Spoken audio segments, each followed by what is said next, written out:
পীরজাদা নওশাদ সিদ্দিকী যখন মিছিল করছিলেন, পুলিশ তাকে বাধা দিল।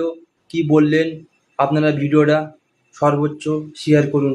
এসি ওসি র্যাঙ্কের, ইন্সপেক্টর র্যাঙ্কের অনেক অফিসার ছিল আর বিভিন্ন র্যাঙ্কিং অফিসাররাও ওখানে উপস্থিত ছিল। সেই সময় যখন আমাদের বাধা দেয়, বাধা টপকে যখন আমরা এগিয়ে যাওয়ার চেষ্টা করছিলাম,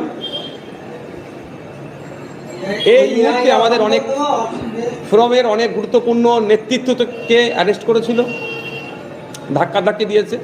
তারপরেও আমরা বাধা অতিক্রম করে এগিয়ে যাচ্ছিলাম। সেই সময় ওই পুলিশদের মধ্যে থেকে দাঁড়িয়ে থাকে বা যারা আমাদেরকে আটকাচ্ছিল, ওই ভিড়ের মধ্যে থেকে একজন হলুদ টি শার্ট পরা ব্যক্তি এসে আমাকে আক্রমণ করে।